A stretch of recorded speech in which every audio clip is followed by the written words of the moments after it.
Barwani SBN college Barwani में बेटी बचाओ बेटी पढ़ाओ के अंतर्गत लैंगिक भेदभाव समाप्त करने में युवाओं की भूमिका विषय पर एक दिवसीय कार्यशाला का आयोजन किया गया। अगले वक्ता सब इंस्पेक्टर जिला सोलंकी मैडम को दृष्टिगत करते हुए मुझे कुछ पंक्ति याद आ रही है जो कि लैंगिक समानता की जरूरत पर आधारित है। देखिए कि एक पत्नी अपने पति से क्या उम्मीद कर रही है। तुमने कहा था हम एक ही हैं, तुमने कहा था हम एक ही हैं, तो अपने बराबर कर दो ना। जब मैं बदलती हूँ तो तुमने कहा था हम एक ही हैं, तो अपने बराबर कर दो ना। नेपी जब मैं बदलती हूँ तुम दूध की बोतल भर दो ना। बस यूं ही एक है करके कहाँ जिंदगी चल रही है। कभी तुम भी सर दबा दो मेरा, यह कभी एक गलती है। जब मैं भी ऑफिस जाती हूँ तुम भी घर को सवार दो ना। तुमने कहा था हम एक ही हैं, तो अपने बराबर कर दो ना। मत करो वादे जन्मों के, इस पल खुशी की वजह दो ना। कभी बाजारों से ध्यान हटे तो मकान को घर भी कर दो ना।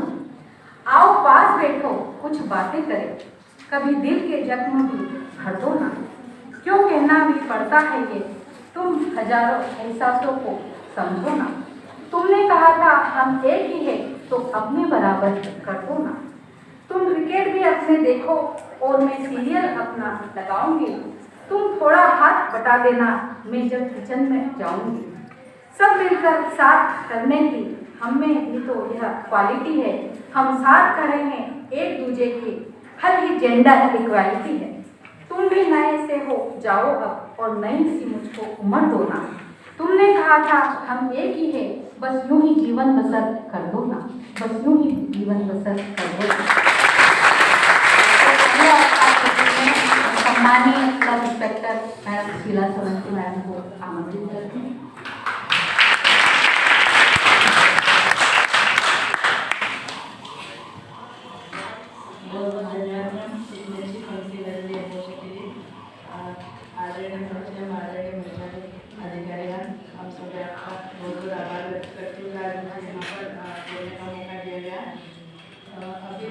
मैंने बहुत अच्छी तरीके से बताया, 2-3 लेक्चर हो गया आपके भेदभाव के ऊपर, भेदभाव के ऊपर बहुत ज़्यादा सुधार हो भी गया और अभी बहुत ज़्यादा सुधार की आवश्यकता भी है।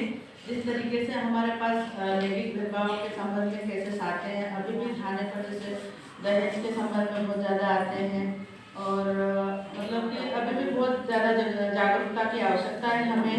बहुत सारी महिलाएं आती हैं कि मतलब मेरी लगातार 2 लड़कियां हो गई है, शादी के बाद से 2 लड़कियां हो गई, लड़का नहीं हुआ है।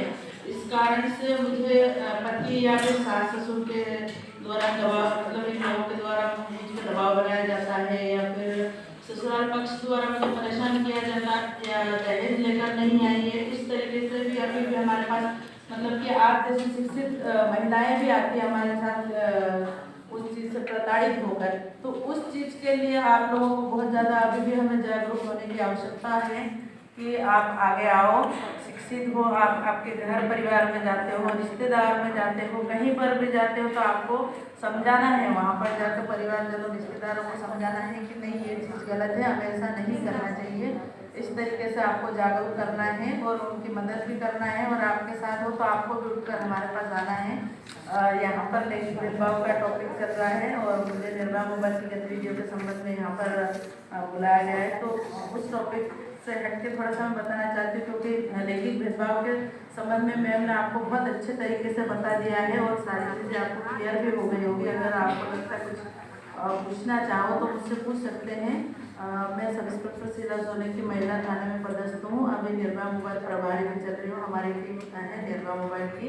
आप बहुत सारे लोगों ने देखा भी होगा, मिले भी होंगे मुझसे, कभी गार्डन में, हनुमान टेकरी या इधर उधर जहाँ पर भी मिले हो या फिर स्कूल में भी जाती रहती हूँ मैं।